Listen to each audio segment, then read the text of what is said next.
ಕುದೂರು ನ್ಯೂಸ್ಗೆ ಸ್ವಾಗತ. ನಾನು ನಿಮ್ಮ ಸುದ್ದಿ ಮಿತ್ರ ಕುದೂರು ಮಹೇಶ್. ಮಾಗಡಿ ತಾಲೂಕು ಕುದೂರಿನ ಸರ್ಕಾರಿ ಪ್ರೌಢಶಾಲೆಯಲ್ಲಿ 2001-2002ನೇ ಸಾಲಿನಲ್ಲಿ ಓದಿದಂತಹ ಎಸ್ಎಸ್ಎಲ್ಸಿ ವಿದ್ಯಾರ್ಥಿಗಳು 22 ವರ್ಷಗಳ ನಂತರ ಸ್ನೇಹ ಸಂಗಮ ಎಂಬ ಶೀರ್ಷಿಕೆಯಡಿ ದಕ್ಷಿಣ ಕಾಶಿ ಶಿವಗಂಗೆ ಬೆಟ್ಟದ ಹಿಂಭಾಗದಲ್ಲಿರುವ ಶ್ರೀ ಮುದ್ದೀರೇಶ್ವರ ಸ್ವಾಮಿ ದೇವಸ್ಥಾನದಲ್ಲಿ ಫೆಬ್ರವರಿ 12ರ ಭಾನುವಾರದಂದು ವಿದ್ಯಾರ್ಥಿಗಳ ನೆಚ್ಚಿನ ಹಿಂದಿ ಶಿಕ್ಷಕರಾದ HR ಎಂದೇ ಕರೆಯಲ್ಪಡುವಂತಹ ಶಿಕ್ಷಕರಾದ ರಮೇಶ್ ಸರ್ ಅವರನ್ನ ಕರೆಸಿ ಗುರುವಂದನಾ ಕಾರ್ಯಕ್ರಮವನ್ನ ಅರ್ಥಪೂರ್ಣವಾಗಿ ನಡೆಸಲಾಯಿತು. ಕಾರ್ಯಕ್ರಮದಲ್ಲಿ ಶಿಕ್ಷಕರಾದ HR ಅವರು ಹಾಗೂ ಸ್ನೇಹ ಸಂಗಮ ವಿದ್ಯಾರ್ಥಿ ಬಳಗದವರು ತಾವು ಓದಿದಂತಹ ಶಾಲೆಯ ಸವಿ ನೆನಪುಗಳನ್ನು ಮೆಲುಕು ಹಾಕಿಕೊಂಡರು. ಈ ಕುರಿತಾದ ಒಂದು ವಿಶೇಷ ವರದಿ ಹೀಗಿದೆ ನೋಡಿ.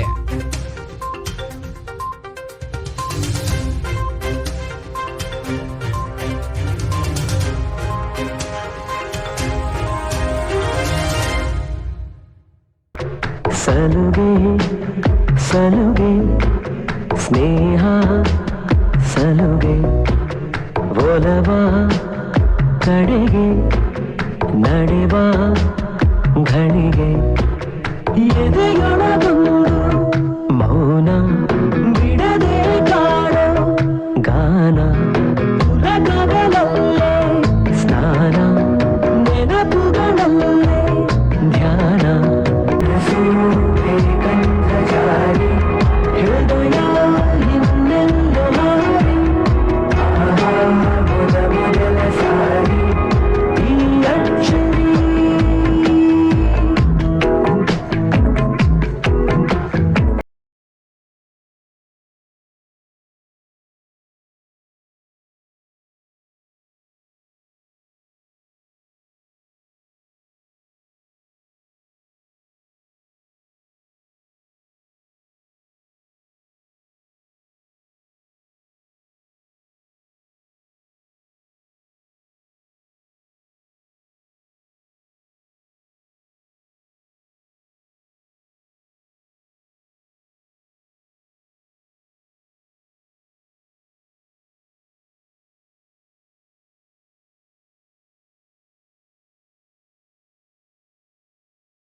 ಇದನ್ನ ಹೇಳ್ತಿದ್ರಿ ಅಂತ ಇವತ್ತು ನಮ್ಗೆ ಅರ್ಥ ಆಗ್ತಿದೆ. ಅವಾಗ ನಮ್ಗೆ ಅರ್ಥ ಆಗುವಂತ ಮನಸ್ಥಿತಿ ನಮ್ದು ಇರ್ಲಿಲ್ಲ. ಪಾಪ ಒಂದು ಹೊಸದು ಸ್ಕೂಟರ್ ತಗೊಂಡಿದ್ರು, ಇದನ್ನ ಯಾರು ಅನ್ಯತಾ ಭಾವಿಸ್ಬೇಡಿ. ಅವ್ರಿಗೂ ಅಷ್ಟೊಂದು ಡ್ರೈವಿಂಗ್ ಬರ್ಲಿಕ್ಕಿಲ್ಲ ಅನ್ಕಂತೀನಿ. ಎಲ್ಲ ಒಂದ್ಸರಿ ಬಿದ್ಬಿಟ್ರು, ನಮ್ಗೆ ಗೊತ್ತಿಲ್ಲ. ಆಮೇಲೆ ಸರಿ HR ಸರ್ ಬಂದಿಲ್ಲ, ಯಾರ್ದೋ ಮುಖಾಂತರ ಗೊತ್ತಾಯ್ತು HR ಸರ್ ಸ್ಕೂಟರ್ ಬಿದ್ಬಿಟ್ಟವ್ರೆ, ಇನ್ನೂ ಒಂದು ವಾರ ಬೆಡ್ ರೆಸ್ಟ್ ಅಂತ ಬರಲ್ವಂತೆ ಅಂತ. ಹುಡುಗರೆಲ್ಲ ಫುಲ್ ಖುಷಿ. ಒಂದು ವಾರ ಬಚಾವು, ತಪ್ಪಿಸ್ಕೊಂಡವ್ ನಾವೆಲ್ಲ. ಹೆಂಗೋ ಒಲೆ ಬೀಳೋದು ತಪ್ಪು. ದಯವಿಟ್ಟು ಸರ್ ನಾನು ಮನಸ್ಸಿನ ಅಂತ ಕೇಳ್ಕೊತೀನಿ, ಏನು ಅದಲ್ಲ. ಅಂದ್ರೆ ಅವರು ಪಾಪ ಅಷ್ಟೊಂದು ಸ್ಟ್ರಿಕ್ಟ್ ಆಗಿ ನಮ್ಗೆ ವಿದ್ಯೆ ಕಲಿಸ್ಲೇಬೇಕು ಅಂತ ಆಟಕ್ಕೆ ಬಿದ್ದಿದ್ರು. ನಾವಂತ ಉಡಾಡ್ರಿದ್ದು ಅವಾಗ. ನಾವೇನ್ ಕಮ್ಮಿ ಏನಲ್ಲ, ನಾವು ತುಂಬಾ ತುಂಟಾಟಗಳನ್ನ ಆಡ್ಕೊಂಡು ಇದನ್ನ ಮಾಡ್ಕೊಂಡಿದ್ದು. ಆದ್ರೆ ನಮ್ಮ ಒಂದು ಬಂಡೇಕಲ್ ತರ ಇದ್ದಂತ ನಮ್ಮನ್ನ ತಿದ್ದಿ ತೀಡಿ ಇವತ್ತು ಈ ಸ್ಥಾನಕ್ಕೆ ತಂದು ನಿಲ್ಸ್ಬೇಕು ಅಂತಂದ್ರೆ ನಮ್ಮ ಗುರುಗಳ ಶ್ರಮ. ಇವತ್ತು ನಾವು ಈ ಮೈಕ್ ಮುಂದೆ ನಿಂತ್ಕೊಂಡು ಮಾತಾಡುವಂತ ಒಂದು ಇದನ್ನ ನಮ್ಗೆ ತಂದು ಕೊಟ್ಟಿದ್ದಾರೆ ಅಂತಂದ್ರೆ ನಮ್ಮ ಗುರುಗಳು ನಮ್ಗೆ ಕಲಿಸಿದಂತ ವಿದ್ಯೆ ಅಂತ ನಾನು ಹೇಳಕ್ ಇಷ್ಟಪಡ್ತೀನಿ. ತಪ್ಪ ಎಚ್ಚರಿಸರು ಅಂತ ಮನ್ಸಲ್ಲಿ ಅನ್ಕೊಂಡಿದ್ದೆ. ಅದೇನೋ ಸರ್ ನನ್ ಮೇಲೆ ಬಿಟ್ಟು ದೃಷ್ಟಿ, ಬೈಲಪ್ಪ ಎದಳ ಭಯ ಸ್ಟಾರ್ಟ್ ಆಯ್ತು. ಬಂದೆ, ತೆಗೆದು ನೋಡಿದ್ರೆ ಬರೋದಿಲ್ಲ. ಬೆನ್ನಿನ ಮೇಲೆ ಒಂದ್ ಗುದಿದ್ರು. ನಾನೇ ಅವಾಗ ಇನ್ನು ಇಷ್ಟು ಉದ್ದ ಇದ್ದು, ಇವ್ರು ಇಷ್ಟು ಉದ್ದ ಇದ್ರು. ಕೆಳಗಡೆ ಬಿದ್ದೋಗ್ಬಿಟ್ಟೆ. ನಾನು ತಲೆ ಎತ್ತು ನೋಡ್ತೀನಿ, ಏನು ಇಷ್ಟುದ್ದ ಅವ್ರೆ. ಒಳ್ಳೆ ಉಗ್ರ ನರಸಿಂಹಸ್ವಾಮಿ ನೋಡ್ದಂಗೆ ಆಯ್ತು. ನಾನು ಇವ್ ಬಡ್ದಿರೋ ಬದುಕ್ತಲ್ಲ ನಂದು. ಒಂದೇ ಏಟು ಹೊಡೆದ್ರು, ಸುಮ್ಮನೆ ಆದ್ರು. ಹಿಂಗೆ ಸರ್ ಬಹಳ ಅಂದ್ರೆ ಅಷ್ಟೇ ಇದಾಗಿ ನಮ್ಮನ್ನ ಇದು ಮಾಡ್ತಾ ಇದ್ರು. ಮೊದ್ಲು ಬರೋದೇ ಒದೆ ತಿಂತಾ ಇದ್ವಿ ಅಂತ ಎಲ್ರು ಹೇಳ್ತೀರಾ. ಅವ್ರು ಎಷ್ಟು ಚೆನ್ನಾಗಿ ಪಾಠ ಹೇಳ್ಕೊಟ್ರು, ಎಷ್ಟು ಚೆನ್ನಾಗಿ ನಮ್ಗೆ ಹಿಂದಿ ಹೇಳ್ಕೊಟ್ರು ಅನ್ನೋದು ನೆನಪಿಸ್ಕೋಬೇಕು. 8th ಬಂದಾಗ ಫಸ್ಟ್ ಡೇ ಕೇಳಿದ್ರು, ನನಗೆ ಗೊತ್ತು ನಿಮ್ಗೆ ಹಿಂದಿ ಟೀಚರ್ ಇಲ್ಲ ಅಂತ ಹೇಳಿ. ಫಸ್ಟ್ ಒಂದು 15 ದಿನ ಏನು ಕೇಳಲಿಲ್ಲ. ಅವರು ಬೇಸಿಕ್ ಇಂದ ಎಲ್ಲ ಹೇಳ್ಕೊಟ್ರು, ಆ ಇಂದ ಅವರೆಗೂ ಎಲ್ಲ ಹೇಳ್ಕೊಟ್ರು. ಆಮೇಲೆ ಹೋಮ್ವರ್ಕ್ ಕೊಡೋಕ್ ಸ್ಟಾರ್ಟ್ ಮಾಡಿದ್ರು. ಹೋಮ್ವರ್ಕ್ ಕೊಡೋಕ್ ಸ್ಟಾರ್ಟ್ ಆದ್ಮೇಲೆ ಅಲ್ಲಿಂದ ಸ್ಟಾರ್ಟ್ ಆಯ್ತು. ಯಾರ್ಯಾರು ಬರೆಯಕ್ ಬರ್ತಿಲ್ಲ, ನಾವೆಲ್ಲ ಸೋಂಬೇರಿಗಳು, ಬರೀತಿರ್ಲಿಲ್ಲ. ರಾತ್ರಿ ಆಟ ಆಡ್ಕೊಂಡು, ಸಾಯಂಕಾಲ ಆಟ ಆಡ್ಕೊಂಡು ಬೆಳಗ್ಗೆ ಬಂದ್ಬಿಡ್ತಿದ್ವಿ. 7th ವರೆಗೂ ಹಂಗೆ ಇತ್ತು, ಹಿಂದಿ ಯಾರು ಕೇಳಲ್ಲ ಅಂತ ಬಿಟ್ಬಿಡ್ತಿದ್ವಿ. ಫಸ್ಟ್ ಆಫ್ ಆಲ್ ಗೊತ್ತಿಲ್ಲ ಹಿಂದಿ ಬರೆಯೋದು. 8th ಅಲ್ಲಿ ಯಾವಾಗ ಸ್ಟಾರ್ಟ್ ಆಯ್ತು ಹೋಮ್ವರ್ಕ್ ಬರ್ದಿಲ್ಲ ಅಂದ್ರೆ ಬೀಳುತ್ತೆ. ಅವ್ರು ಸ್ಟೈಲಾಗಿ ಬರೋರು, ಹಿಂಗ್ ನಿಂತ್ಕೊಳ್ಳೋರು, ತೆಗಿಯೋರು, ಬರ್ದಿರ್ತಿರ್ಲಿಲ್ಲ. ಜೇಬಲ್ ಅಷ್ಟೇ ಉದ್ದ ಕಡ್ಡಿ ಇಟ್ಕೊಂಡಿರೋರು, ಅಷ್ಟೇ ಉದ್ದ ಕಡ್ಡಿ ಇಟ್ಕೊಂಡು ತೆಗೆದು ಕೈ ಹಿಡಿಯೋರು, ಹಿಂಗ್ ತೆಗೆದು ಹಿಂಗ್ ಮಾಡ್ಬಿಡೋರು. ಅದ್ ಎಲ್ಲಿಂದ ಏಟ್ ಬಿತ್ತು ಅನ್ನೋಷ್ಟು ಯೋಚನೆ ಮಾಡೋಷ್ಟು ಫ್ರಾಕ್ಷನ್ ಆಫ್ ಸೆಕೆಂಡ್ ಅಲ್ಲಿ ಶಕ್ತಿ ಇರ್ತಿರ್ಲಿಲ್ಲ, ನೋವು ತಡೆಗೆ ಆಗ್ತಿರ್ಲಿಲ್ಲ. ಅಷ್ಟೇ ಅಲ್ಲ, ಜೆಂಡಾ ಊಂಚ ರಹೆ ಅಮಾರ ನಮ್ಮ ಒಂದು ದೇಶ ಭಕ್ತಿಗೀತೆಯನ್ನ ಕಲ್ಸ್ಕೊಟ್ಟಂತವ್ರು. ಅದು ಹಿಂದಿನಲ್ಲಿ ಇದೆ ಅನ್ನೋದೇ ಗೊತ್ತಿರಲಿಲ್ಲ ನಮ್ಗೆ, ಅದನ್ನ ಕಲ್ಸ್ಕೊಟ್ರು. ಹಾಗೆ ನಮ್ ಚಿನ್ನಿ ಅವ್ರು ಹೇಳಿದಾಗೆ ಅಂಗುಲಿ ಮಾಲಾ ಕತೆ ಅತ್ಯಂತ ಸುಂದರವಾಗಿ ಎಕ್ಸ್ಪ್ಲೇನ್ ಮಾಡಿದ್ರು. ಅದು ನಾನು ತುಂಬಾ ಚೆನ್ನಾಗಿ ಕೇಳಿದ್ದೀನಿ. ಅದ್ರ ಜೊತೆಗೆ ಕೆಲವೊಂದು ದಯವಿಟ್ಟು ಕ್ಷಮಿಸ್ತಾ ಕಹಿ ಘಟನೆ ಏನಂದ್ರೆ, ಇವ್ರದ್ದು ಲಾಸ್ಟ್ ಪೀರಿಯಡ್ ಇರ್ತಿತ್ತು. ಬಿ ಸೆಕ್ಷನ್ ಎಲ್ಲಾನು ಕಂಬೈನ್ ಮಾಡ್ಕೋತಾ ಇದ್ರು. ನಾವು ಸಿ ಸೆಕ್ಷನ್ ಏನ್ ಮಾಡ್ತಾ ಇದ್ವಿ ಅಂದ್ರೆ, ಎಸ್ಪೆಷಲಿ ನಾನು ಕಾಂಪೌಂಡ್ ಆರ್ಬಿಟ್ಟು ಹೋಗ್ಬಿಡ್ತಿದ್ದೆ. ನಾನು ಜಾಸ್ತಿ ಚಕ್ಕರ್ ಹಾಕಿದ್ದೀನಿ ಸರ್ ನಿಮ್ ಕ್ಲಾಸಲ್ಲಿ. ಕಾಂಪೌಂಡ್ ಆರಿ, ಯಾಕೆಂದ್ರೆ ಹೋಮ್ವರ್ಕ್ ಮಾಡಿದ್ರೆ ಹೋಗ್ತಾ ಇದ್ದೆ, ಹೋಮ್ವರ್ಕ್ ಮಾಡಿಲ್ಲ ಅಂದ್ರೆ ಹೋಗ್ತಾ ಇರ್ಲಿಲ್ಲ. ಜಾಸ್ತಿ ಚಕ್ಕರ್ ಹಾಕಿದ್ವಿ ಹಿಂದಿ ಕ್ಲಾಸ್ಗೆ. ಅದು ಇವತ್ತವರೆಗೂ ನನ್ನ ಲೈಫ್ ಕಾಯೋವರೆಗೂ ಮರ್ಯಾದೆ ಇಲ್ಲ. 7ನೇ ಕ್ಲಾಸಿಂದ 7ನೇ ಕ್ಲಾಸ್ ವರ್ಗು ಅಷ್ಟು ಕಷ್ಟ ಹಿಂದಿ ಅಂದ್ರೆ, ಆಯಿಂದ ಲಾವರೆಗೂ ಹಿಂದಿ ಕಲ್ಸಿದ್ರು ಅಷ್ಟೇ. ನಮ್ಗೆ ಏನ್ ಫೌಂಡೇಶನ್ ಸಿಕ್ಕಿತ್ತು ಅಂತ ಹೇಳಿದ್ರೆ 8ರಿಂದ 10 ಸಿಕ್ಕುತ್ತೆ. HR ಸರ್ ಇಂದ ಒಂದ್ ಸ್ವಲ್ಪ ಫೌಂಡೇಶನ್ ಜಾಸ್ತಿ ಆಯ್ತು. ಏನಕಂದ್ರೆ ಕಂಠಪಾಠ ಮಾಡ್ಬೇಕಾಯ್ತು, ಪದ್ಯಗಳನ್ನ ಕಂಠಪಾಠ ಮಾಡ್ಬೇಕಾಯ್ತು, ಕಂಠ ಮಾಡಿ ಹೇಳ್ಬೇಕಾಯ್ತು. ನಮ್ಮ ತುಂಬಾ ಜನ ಸ್ನೇಹಿತರುಗಳಿಗೆ ನಾನು ಕನ್ನಡದಲ್ಲಿ ಬರ್ಕೊಂಡ್ಬಿಟ್ಟಿದ್ದೀನಿ ಅದನ್ನ. ಯಾಕಂದ್ರೆ ಅಷ್ಟು ಭಯ, ಹೇಳಲೇಬೇಕು. ಮಾರನೇ ದಿನ ಬಂತು ಅಂತ ಹೇಳಿದ್ರೆ ಏನಪ್ಪ ನನ್ನ ಕೇಳ್ತಾರೆ ಅಂತ ತುಂಬಾ ಭಯ ಬೀಳೋರು. ಒಂದು ಲೆವೆಲ್ಗೆ ಹಿಂದಿನಲ್ಲಿ ಒಂದು ಲೆವೆಲ್ಗೆ ಇದೀವಿ ಅಂತ ಹೇಳಿದ್ರೆ ಅದಕ್ಕೆ ಕಾರಣನೇ HR ಸರ್ ಒಂದು. ಮತ್ತೆ 9ನೇ ಕ್ಲಾಸಲ್ಲಿ ಒಂದು ಘಟನೆ ಹೇಳಕ್ ಇಷ್ಟಪಡ್ತೀನಿ, ಎಷ್ಟು ಸ್ಟ್ರಿಕ್ಟ್ ಸರ್ ಅಂತ. ಅವಾಗೇನು ಅಂತ ಹೇಳಿದ್ರೆ ಇದು ಬರಿಬೇಕಾಯ್ತು. ನನ್ನ ಕೆಲಸ ಏನು ಅಂತ ಹೇಳಿದ್ರೆ ಫಸ್ಟ್ ಬಂದ ತಕ್ಷಣನೇ ಕಡ್ಡಿ ತರಬೇಕಾಯ್ತು ನಾನು. ಅದು ಎಂತ ಕಡ್ಡಿ ಅಂತ ಹೇಳಿದ್ರೆ ಕರೆಕ್ಟಾಗಿ ಇಷ್ಟೊಂದನೇ ಇರಬೇಕು, ಹೊಡೆದ್ರೆ ಮುರಿದೋಗ್ಬಾರ್ದು. ಅದು ಅವತ್ತೇನಾಯ್ತು ಅಂತ ಹೇಳಿದ್ರೆ ಕಡ್ಡಿ ಯಾಕೆ ಹೊಡಿತಿರ್ಬೇಕಾದ್ರೆ ಕಡ್ಡಿ ಮುರಿದೋಯ್ತು. ಅದು ನನ್ನ ಅವಾಗ ತಗೊಂಬ ಹೋಗಿ ಅಂತ ಹೇಳ್ಬಿಟ್ಟು SSC ನಮ್ಮ ಸೀನಿಯರ್ ಬ್ಯಾಚ್ ಇದೆಯಲ್ಲ, ಸೀನಿಯರ್ ಬ್ಯಾಚಿಗೆ ಕಳ್ಸಿದ್ರು, ಕಡ್ಡಿ ಹೋಗು ತಗೊಂಬೋಗು ಅಂತ. ಕಡ್ಡಿ ಹುಡುಕ್ತೆ ಇಡೀ ಸ್ಕೂಲೇ ಹುಡುಕ್ಬಿಟ್ಟಿದ್ದೀನಿ ಕಡ್ಡಿನ. ಕಡ್ಡಿ ಸಿಗ್ಲಿಲ್ಲ. ಅವಾಗ ಹೊಂಗೆ ಮರಗಳು ಜಾಸ್ತಿ, ನಮ್ಮ ಫೀಲ್ಡ್ ಹೊಂಗೆ ಮರಗಳು ಜಾಸ್ತಿ. ಆ ಹೊಂಗೆ ಒಂದ್ ಕಡ್ಡಿಗಳು ಇದಾವಲ್ಲ, ಕಡ್ಡಿ ಬಿಡ ಹೋಗಿ ಮುರ್ಕೊಂಬದೆ. ಅದೇ ಒಂದಿಬ್ರು ಹೊಡೆದ್ರು, ಕಡ್ಡಿ ಮುರಿದೋಯ್ತು. ಪಕ್ಕದಲ್ಲಿ ನಾನು ನಿಂತಿದ್ದೆ ಇಲ್ಲಿ, ರಪ್ಪ ಅಂತ ಇಲ್ಲಿ ಹೊಡೆದ್ರು ನನ್ಗೆ ಕೈಗೆ. ಕಡ್ಡಿ ಯಾಕೆ ತಂದಿಲ್ಲ ಕರೆಕ್ಟಾಗಿ ಅಂತ ಅಂದ್ರೆ ಶಿಸ್ತು ಮೇಂಟೈನ್ ಮಾಡ್ಬೇಕು ಅಂತ. ಅಂದ್ರೆ ನೀನ್ ಯಾಕೆ ಅದನ್ನ ಮೇಂಟೈನ್ ಮಾಡಿಲ್ಲ ಅಂತ ಆ ಲೆವೆಲ್ಗೆ ಹೆಚ್ಚಾಸ್ತರು ಇದ್ರು. ಸರ್ ಕೈಲು ಅದೇ ತಿಂದಿಲ್ಲ ಅಂತ ಯಾವ ಸ್ಟೂಡೆಂಟ್ ಹೇಳಂಗಿಲ್ಲ, ಎಲ್ರಿಗೂ ಅದೇ ಕೊಟ್ಟಿದ್ದಾರೆ. ಅಂದ್ರೆ ಅವಾಗಿನ ಟೈಮ್ ಹಂಗಿತ್ತು. ಅಂದ್ರೆ ಶಿಕ್ಷಕರು ಅವಾಗ ವಿದ್ಯಾರ್ಥಿಗಳಿಗೆ ಒದೆ ಕೊಟ್ಟು ಒಂದು ಮೌಲ್ಯಗಳನ್ನ ಹೇಳ್ಕೊಡ್ತಾ ಇದ್ರು. ಅವಾಗ ಮಕ್ಕಳು ಸಹ ಅದೇ ರೀತಿ ಕಲಿತಾ ಇದ್ರು. ಆದ್ರೆ ಇವಾಗಿನ ಮಕ್ಳಿಗೆ ಹಂಗಲ್ಲ ಬಿಡಿ, ಯಾರು ಹೊಡೆಯಂಗೂ ಇಲ್ಲ, ಬೈಯಂಗೆ ಇಲ್ಲ. ಹೆಚ್ಚಾಗಿ ಅಂದ್ರೆ ಒಂದು ಕಲ್ಲು ಶಿಲೆ ಆಗ್ಬೇಕು ಅಂದ್ರೆ ಅನೇಕ ಉಳಿಕಟ್ಟುಗಳನ್ನ ತಿಂದು ಅದು ಶಿಲೆ ಆಗ್ತದೆ. ಅದೇ ರೀತಿ ವಿದ್ಯಾರ್ಥಿಗಳು ಅಷ್ಟೇನೆ ಶಿಕ್ಷಕರಿಂದ ಒದೆ ತಿಂದು ಒಬ್ಬ ಒಳ್ಳೆ ಪ್ರಜೆಯಾಗಿ ಹೊರ ಹೊಮ್ತಾರೆ.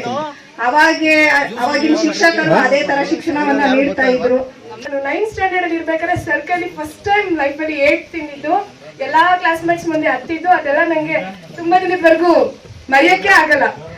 ಯಾವ್ದೋ ಒಂದು ಪರಿಸರ ದಿನಾಚರಣೆಗೆ ನಮ್ಗೆ ಕನ್ನಡ ಮೇಡಮ್ ಏನೋ ಬೋರ್ಡ್ ಮಾಡ್ಕೊಂಡ್ ಬರಕ್ ಹೇಳಿದ್ರು. ಬೋರ್ಡ್ ಮಾಡಿ ರೆಡಿ ಮಾಡಿದ್ವಿ. ಮಧ್ಯಾಹ್ನ ಪ್ರೊಸೆಷನ್ ಇತ್ತು, ಸ್ಕೂಲಿಂದ ಹೊರಡ್ಬೇಕಿತ್ತು. ಎಲ್ಲರೂ ಚಾಟ್ ಎಲ್ಲ ಮಾಡಿ ಮನೇಲಿ ಇಟ್ಟಿದ್ವಿ. ಮಧ್ಯಾಹ್ನ ಊಟಕ್ಕೆ ಹೋದಾಗ ತರೋಣ ಅಂತ ಅನ್ಕೊಂಡಿದ್ವಿ. ಆಗ ಲಾಸ್ಟ್ ಪೀರಿಯಡ್ ಬಂದು ಸರ್ದು ಕ್ಲಾಸ್ ಇತ್ತು. ನಾವು ಸರ್ ಪರ್ಮಿಷನ್ ಕೇಳಿ ಹೋಗ್ಬೇಕಿತ್ತು ಮನೆಗೆ, ಚಾರ್ಟ್ಸ್ ಬೋರ್ಡ್ಸ್ ಎಲ್ಲ ಎತ್ಕೊಂಡ್ ಬರಕ್ಕೆ. ಏನೋ ಮೆರವಣಿಗೆ ಹೋಗ್ತೀವಲ್ಲ ಅನ್ನೋ ಖುಷಿ ಓಡ್ಬಿಟ್ಟಿದ್ವಿ ಕ್ಲಾಸ್ ಬಿಟ್ಟು. ಸರ್ ಬರಲ್ಲ ಅಂತ ಅನ್ಕೊಂಡಿದ್ವಿ, ಬಟ್ ಸರ್ ಕ್ಲಾಸಿಗೆ ಬಂದ್ಬಿಟ್ಟಿದ್ದಾರೆ. ಅರ್ಧ ಜನ ನಾವು ಚಾಟ್ ತರಕ್ ಮನೆಗೆ ಹೋಗ್ಬಿಟ್ಟಿದೀವಿ. ಮತ್ತೆ ನೆಕ್ಸ್ಟ್ ಕ್ಲಾಸ್ ಬರೋ ಅಷ್ಟರಲ್ಲಿ ತುಂಬಾ ಸೇಫ್ ಟೀಮ್, ಅಂದ್ರೆ ಮನೆ ದೂರ ಇರೋರು, ಚಾಟ್ ಬೆಳಗ್ಗೆನೆ ತಂದಿರೋರೆಲ್ಲ ಸೇಫ್ ಆಗಿ ವೀಣಾರಶು, ರಘುಪತಿ, ಜಗದೀಶ್ ಇದ್ರು ಗೊತ್ತಿಲ್ಲ, ಅವ್ರೆಲ್ಲರೂ ಕ್ಲಾಸ್ ರೂಮ್ ಅಲ್ಲೇ ಕುಂತಿದ್ರು. ನಮಗ್ 3 ದಿವಸ ಕ್ಲಾಸಿಂದ ಹೊರಗೆ ಹಾಕಿದ್ರು ಸರ್. ಕ್ಲಾಸ್ ಒಳಗೆ ಸೇರ್ಸಿರ್ಲಿಲ್ಲ. ಎಷ್ಟು ಬೇಡ್ಕೊಂಡ್ರು, ಎಷ್ಟು ರಿಕ್ವೆಸ್ಟ್ ಮಾಡಿದ್ರು ಸೇರ್ಸಿರ್ಲಿಲ್ಲ.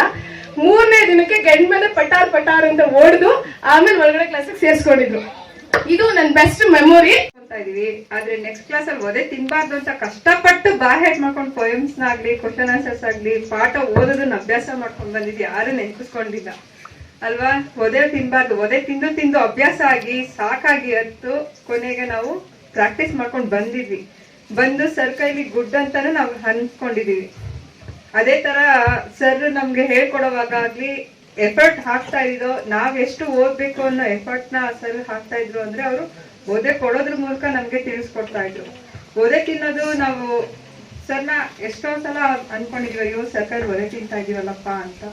ಆದ್ರೆ ನಾವು ಒದೆ ತಿಂದಿರೋದನ್ನ ನಾವ್ ಇವಾಗ ನಮ್ಮ ಮಕ್ಳಿಗೆ ನಾವು ಹೇಳ್ತೀವಿ, ನಾವು ಒದೆ ತಿಂದು ಕಲ್ತಿದೀವಿ. ನಿಮ್ಗೆ ನಾವು ಪೇರೆಂಟ್ಸ್ ಓಡಿದ್ರೇನೆ ನಮ್ಮ ಮಕ್ಳು ಸಹಿಸಲ್ಲ, ನಮ್ಗೇನೆ ಹೇಳ್ತಾರೆ ಮಮ್ಮ ಹೊಡಿತಾಳೆ, ಪಪ್ಪ ಹೊಡಿತಾರೆ, ಈ ತರ ಮಕ್ಳು ಈಗಿನ ಮಕ್ಳು ಹೇಳ್ತಾರೆ. ಆದ್ರೆ ನಾವು ತಿಂದಿರೋಷ್ಟು, ನಾವು ಕಲ್ತಿರೋ ತರ ನಮ್ಮ ಮಕ್ಳಿಗೆ ಈಗ ನಾವು ಕಲ್ಸೋದಿಕ್ ಆಗಲ್ಲ ಅಲ್ವಾ?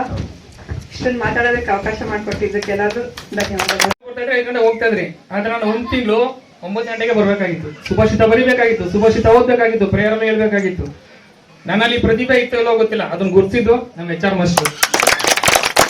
ಈ ದೇಶದಿಂದ ಯಾವ್ದೇ ಮೂಲೆ ಬಂದ್ರು ಇನ್ನೊಬ್ರ ಜೊತೆ ನಾವು ಕಮ್ಯುನಿಕೇಟ್ ಆಗ್ಬೇಕು ಅಂದ್ರೆ ಹಿಂದಿ ಭಾಷೆ ಅನ್ನೋದು ಎಷ್ಟು ಮುಖ್ಯ ಅಂತ ನನ್ಗೂ ಗೊತ್ತು, ನಿಮ್ಗೂ ಗೊತ್ತು.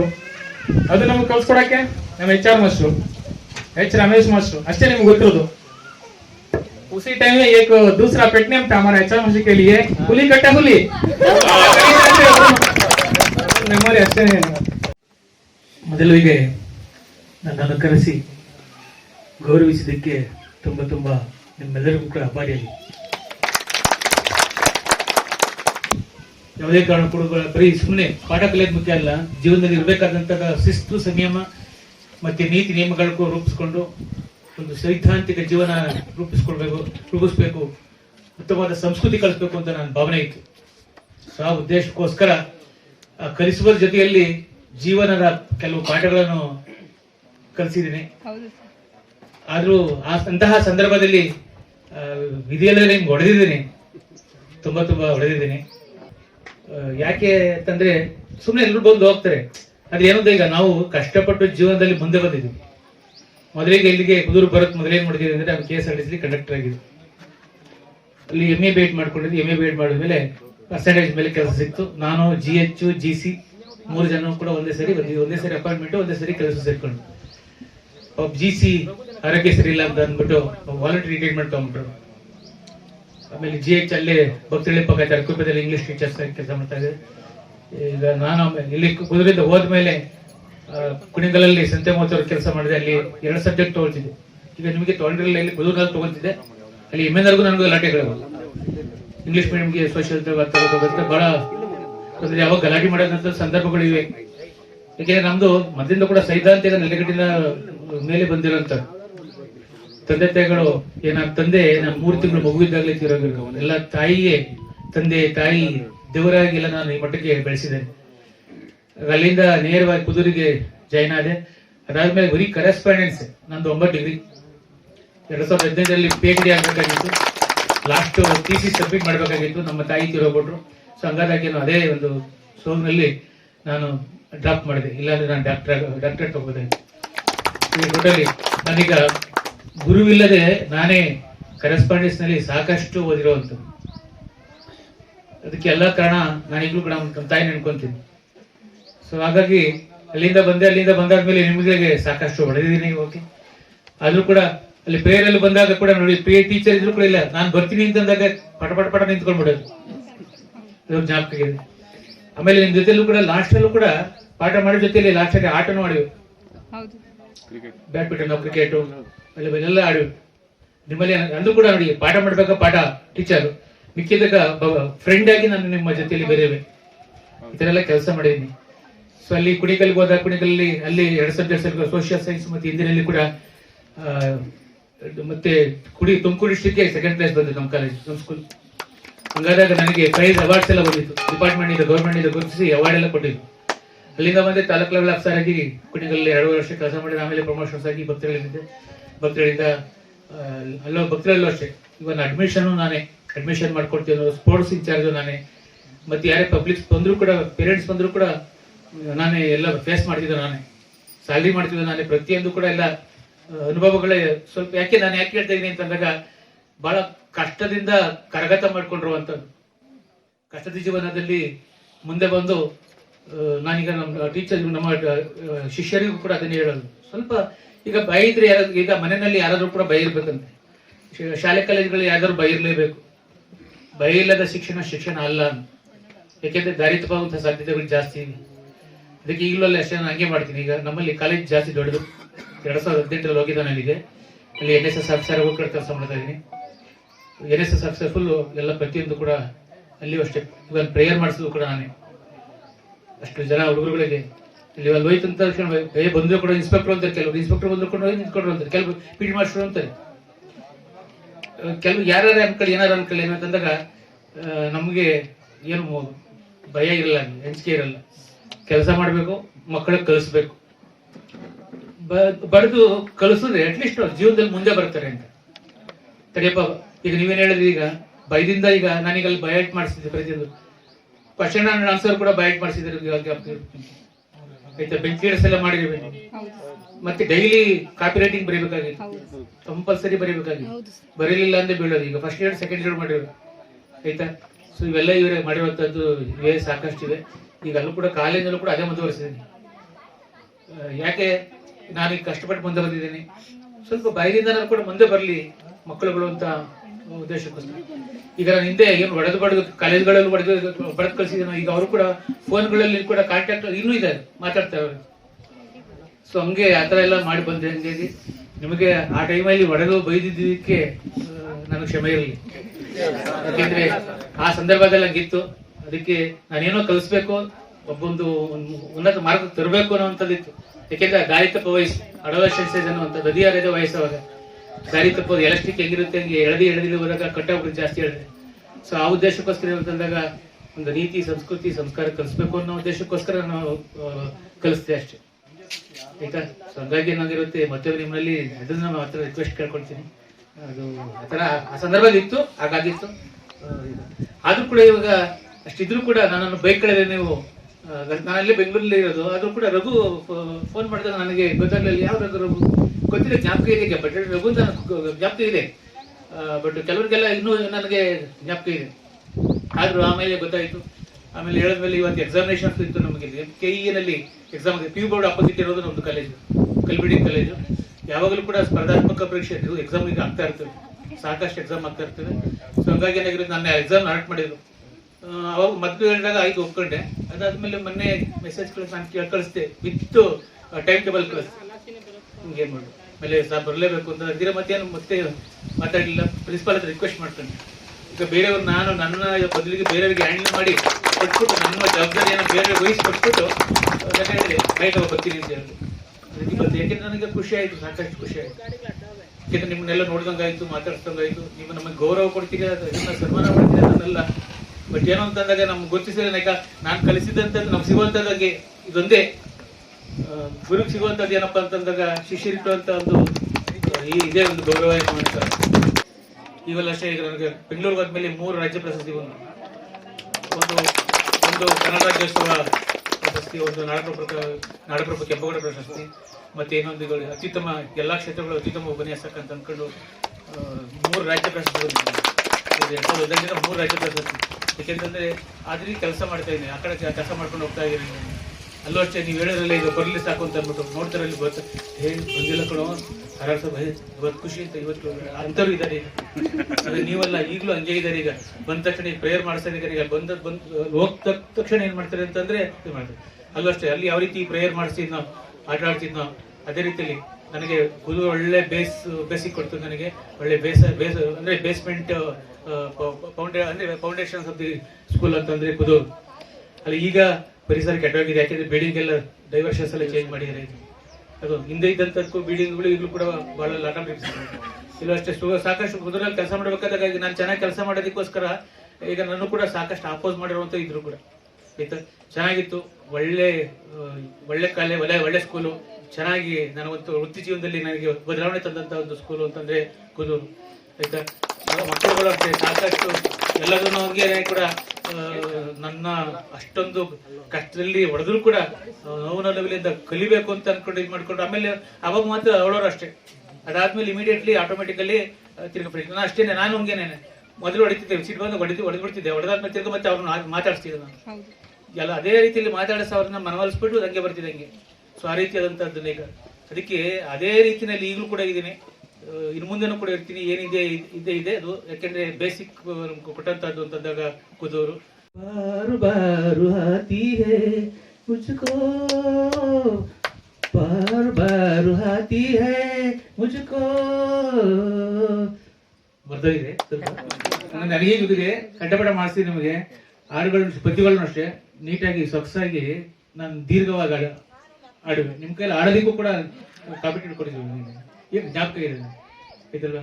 ಯಾವುದೇ ಕಾರಣಕ್ಕೂ ಕೂಡ ರಾಗದಲ್ಲಿ ರಾಗ ಬಿಡದೆಲ್ಲ ನಾನು ಆಡುವಂತದ್ದು ಹಿಂದಿನಲ್ಲಿ ಪದ್ಯಗಳಲ್ಲಿ ಆಯ್ತಾ. ಸೊ ಹಿಂಗಾಗಿ ಅದಕ್ಕೆ ಹೇಳಲ್ಲ ಈಗ ಬರ ಬರ ಹಾತೆ ಮುಜುಕ ಮೊದಲು ಯಾವ್ದು ಬಚಪನ್ ತೇರಿ ಗಯಾಲೆ ಗಯಾತು ಅದು ಆತರ ಇದೆಯಲ್ಲ. ಸೊ ಹಂಗಾಗಿ ಆಡ್ತಿದೆ ಅಲ್ಲ. ಓಕೆ, ನಿಮ್ಮೆಲ್ಲರಿಗೂ ನಾನು ಆಭಾರಿ. ಬಹಳ ಉತ್ತಮವಾದಂತ ಒಂದು ಕಾರ್ಯಕ್ರಮಗಳನ್ನ ಹಮ್ಮಿಕೊಂಡಿದ್ದೀರಿ, ಗುರುಗಳನ್ನ ಗುರುತಿಸಿದಿರಿ, ನಿಮ್ಮೆಲ್ಲ ಮಿತ್ರಗಳನ್ನ ಸಮ್ಮಿಲನ ಮಾಡ್ಕೊಂಡಿದ್ದೀರಿ. ಇಂಥದ್ದು ಅವಕಾಶ ಸಿಗಲ್ಲ ನಿಮ್ಗೆ. ಯಾಕೆಂದ್ರೆ ಯಾರು ಬೇರೆ ಬೇರೆ ಕಡೆ ಕೆಲಸ ಮಾಡುವಂಥದ್ದು ಮತ್ತೆ ಇದನ್ನ ಕಾರ್ಯಕ್ರಮ ಆಯೋಜನೆ ಮಾಡುವಂತಹದ್ದು ಬಹಳ ಕಷ್ಟ ಸಾಧ್ಯವಾದಂತಹದ್ದು. ಇಷ್ಟೆಲ್ಲೂ ಕೂಡ ಕಷ್ಟ ಸಾಧ್ಯವಾದಂತಹ ಬದುಕನ್ನಲ್ಲೂ ಕೂಡ ನೀವೀಗ ನಮ್ಮೆಲ್ಲ ಕೆಲಸಗಳನ್ನ ಬಿಟ್ಟು ನೀವು ಇಲ್ಲಿ ಬಂದು ನೀವೇನ್ ಮಾಡಿದಿರಿ ಅಂತಂದ್ರೆ ಇಲ್ಲಿ ಆ ಕಾರ್ಯಕ್ರಮ ಆಯೋಜಿಸಿ ನನ್ನನ್ನು ಗೌರವ ಕೊಟ್ಟಿದ್ದೀರಿ. ಮತ್ತೆ ಇಲ್ಲಿ ಮುದ್ದೇಶ್ವರ ಸ್ವಾಮಿಗೆ ಪೂಜೆ ಸಲ್ಲಿಸಿದಿರಿ. ಸೊ ಹಾಗಾಗಿ ನಿಮ್ಮೆಲ್ಲರಿಗೂ ಕೂಡ ನಾನು ಚಿರಋಣಿ. ನಿಮ್ಮೆಲ್ಲರಿಗೂ ಕೂಡ ದೇವರು ಮತ್ತೊಮ್ಮೆ ಮಗನ ತುಂಬಾ ತುಂಬಾ ಒಳ್ಳೇದು ಮಾಡಲಿ ಅಂತ ಹೇಳ್ಕೊಳ್ತೀನಿ. ಸ್ನೇಹ ಸಂಗಮ ಕಾರ್ಯಕ್ರಮ ಈಗ 2 ವರ್ಷಗಳ ಹಿಂದೆ ಒಂದು ಹುಟ್ಕೊಂಡಂಥ ಒಂದು ಕಾನ್ಸೆಪ್ಟ್ ನಮಗೆ. ಸೊ ಒಂದು ವೇಳೆ ಬಹುಶಃ ನಾನು ವಸಂತಕುಮಾರಿ ಮಾತನಾಡಬೇಕಾದ್ರೆ ಫೋನ್ನಲ್ಲಿ ಯಾಕೆ ಎಲ್ಲರನ್ನೂ ಒಟ್ಟುಗೂಡಿಸ್ಬಾರ್ದು ಅಂಥೇಳಿ ವಿಚಾರ ಪ್ರಸ್ತಾಪ ಆದಾಗ ಆವಾಗ ಇನಿಷಿಯೇಟ್ ತಗೊಂಡು ನಾವು ಕಾರ್ಯಕ್ರಮ ಮಾಡಬೇಕು ಅಂಥೇಳಿ ತೀರ್ಮಾನ ಮಾಡಿದ್ವಿ. ಈಗ ಸಾಮಾಜಿಕ ಜಾಲತಾಣದಲ್ಲಿ ನಾವು ಹುಡುಕ್ತಾ ಹೋದಾಗ 50ಕ್ಕೂ ಹೆಚ್ಚು ಜನ ನಮ್ಮ ಸಂಪರ್ಕಕ್ಕೆ ಸಿಕ್ಕಿದ್ರು. ನಾವು 2001 ಮತ್ತು 2002ನೇ ಬ್ಯಾಚ್ನಲ್ಲಿ ಸುಮಾರು 87 ವಿದ್ಯಾರ್ಥಿಗಳು ನಾವು ಜೊತೆಯಲ್ಲಿ ವ್ಯಾಸಂಗ ಮಾಡಿದ್ವಿ.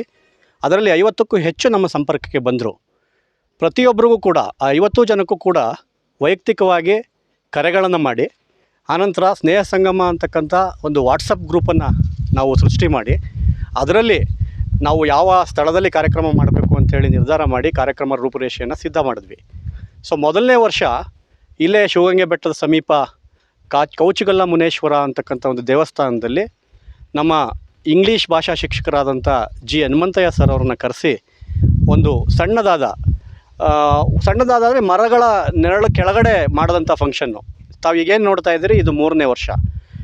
ಈ ಹಿಂದೆ 2ನೇ ವರ್ಷದ ಕಾರ್ಯಕ್ರಮವನ್ನು ಕನ್ನಡ ಭಾಷಾ ಶಿಕ್ಷಕರಾದಂಥ ಆರ್ ಶಿವಣ್ಣ ಸರ್ ಅವ್ರನ್ನ ಒಂದು ಕರಡಗಿ ಉಚ್ಚಮ್ಮ ದೇವಸ್ಥಾನ, ಅದರ ನಾರಸಂದ್ರ ಬಳಿ ಇದೆ, ಆ ದೇವಸ್ಥಾನ ಹತ್ರ ಇನ್ನೂ ಸ್ವಲ್ಪ ಅಪ್ಗ್ರೇಡ್ ಆಗಿ, ಮೊದಲನೇ ವರ್ಷ ಏನಾಗಿತ್ತು ಅದಕ್ಕಿಂತ ಸ್ವಲ್ಪ ಅಪ್ಗ್ರೇಡ್ ಆಗಿ ನಾವು ಕಾರ್ಯಕ್ರಮವನ್ನು ಮಾಡಿದ್ವಿ. ಆ ಕಾರ್ಯಕ್ರಮದಲ್ಲಿ ಸರಿಸುಮಾರು 40ರಿಂದ 45 ಜನ ನಾವು ಸಹ ವಿದ್ಯಾರ್ಥಿಗಳೆಲ್ಲ ಭಾಗವಹಿಸಿದ್ವಿ. ಕಾರ್ಯಕ್ರಮ ಬಹಳ ಯಶಸ್ವಿಯಾಗಿ 2ನೇ ವರ್ಷ ನಡೀತು. 3ನೇ ವರ್ಷ ಎಲ್ಲಿ ಮಾಡಬೇಕು ಅಂತ ಯೋಚನೆ ಮಾಡ್ತಾ ಇರಬೇಕಾದಾಗ ಕೆಲವೊಂದಷ್ಟು ಜನ ಈ ಸ್ಥಳವನ್ನು ನೋಡಿದ್ದವರು, ಈ ಮುದ್ದೀರೇಶ್ವರ ಏನು ಶಿವಗಂಗೆ ಬೆಟ್ಟದ ಹಿಂಭಾಗದಲ್ಲಿದೆ, ಪ್ರಕೃತಿಯ ಮಡಿಲಲ್ಲಿದೆ, ಈ ದೇವಸ್ಥಾನ ಸೂಕ್ತ ಅಂತಕ್ಕಂಥ ವಿಚಾರವನ್ನು ಮುಂದಿಟ್ಟಾಗ ಎಲ್ಲರೂ ಕೂಡ ಒಪ್ಕೊಂಡು ಸ್ಥಳ ಚೆನ್ನಾಗಿದೆ ಅಂಥೇಳಿ ಇದನ್ನು ನಾವು ನಿರ್ಧಾರ ಮಾಡಿದ್ವಿ. ಇವತ್ತು ಈ ಕಾರ್ಯಕ್ರಮ ಇಲ್ಲಿ ಜರುಗ್ತಾ ಇದೆ. ಈ ಕಾರ್ಯಕ್ರಮಕ್ಕೆ ನಮ್ಮ ನೆಚ್ಚಿನ ಶಿಕ್ಷಕರಾದಂಥ ಹಿಂದಿ ಭಾಷಾ ಶಿಕ್ಷಕರು, ನಾವು ಮೊದಲನೇ ವರ್ಷ ಇಂಗ್ಲೀಷು, 2ನೇ ವರ್ಷ ಕನ್ನಡ, 3ನೇ ವರ್ಷ ಈಗ ಹಿಂದಿ, ಎಚ್ ರಮೇಶ್ ಸರ್ ಅವ್ರನ್ನ ನಾವು ಆಹ್ವಾನ ಮಾಡಿದ್ದೇವೆ. ಸೊ ಆವಾಗ ನಮಗೆ ಇವರು ಶಿಕ್ಷಕರಾಗಿದ್ದರು. ಈಗ ಪ್ರಸ್ತುತ ಮಲ್ಲೇಶ್ವರಂ ಸರ್ಕಾರಿ ಕಾಲೇಜಿನಲ್ಲಿ ಉಪನ್ಯಾಸಕರಾಗಿ ಕೆಲಸ ಮಾಡ್ತಾ ಇದ್ದಾರೆ HR ಸರ್. ಏನು ಅಂತಂದರೆ, ಪ್ರತಿಯೊಬ್ಬ ನಮಗೇನು ಅಕ್ಷರ ಮಾತ್ರ ಕಲಿಸಿತಾತಂ ಗುರು ಅಂತಕ್ಕಂಥ ಒಂದು ನಾಣ್ಣುಡಿಯಂತೆ ಪ್ರತಿಯೊಬ್ಬರನ್ನು ನೆನೆಸ್ಕೊಳ್ಬೇಕಾದಂಥದ್ದು ನಮ್ಮ ಕರ್ತವ್ಯ. ಹಾಗಾಗಿ ಈಗೇನು ನಾವು ಕ್ರಮಾನುಗತಾಸಾರವಾಗಿ ನಾವು ಕರ್ಕೊಂಬರ್ತಾಯಿದ್ವಿ ಟೀಚರ್ಸ್ ಎಲ್ಲರನ್ನೂ ಮುಗಿಸಿ, ಬಹುಶಃ ಒಂದು 10 ವರ್ಷ ಇದೇ ರೀತಿ ಒಬ್ಬೊಬ್ಬರನ್ನ ಕರೆಸಿ 10ನೇ ವರ್ಷ ನಮ್ಮ ಬಹುದೊಡ್ಡ ಯೋಜನೆ ಇದೆ. ಕುದೂರಿನಲ್ಲಿ ರಾಮಲೀಲಾ ಮೈದಾನದಲ್ಲಿ ಇಡೀ ಕುದೂರು ರಾಜಬೀದಿಗಳಲ್ಲಿ ಗುರುಗಳನ್ನು ಕೂರಿಸಿ, ಬೆಳ್ಳಿ ರಥದಲ್ಲಿ ಕೂರಿಸಿ ಮೆರವಣಿಗೆ ಮಾಡಿ ಇಡೀ ದಿವಸ ಸಾಂಸ್ಕೃತಿಕ ಕಾರ್ಯಕ್ರಮವನ್ನು ಕುದೂರಿನಲ್ಲಿ ಆಯೋಜನೆ ಮಾಡಿ ನಾವು ಒಂದು ಕಾರ್ಯಕ್ರಮ ಮಾಡಬೇಕು ಅಂತೇಳಿ ನಾವೆಲ್ಲ ಸಮಾನ ಮನಸ್ಕರು ಯೋಚನೆ ಮಾಡಿದ್ದೇವೆ. ಧನ್ಯವಾದಗಳು. ನಮಸ್ಕಾರ.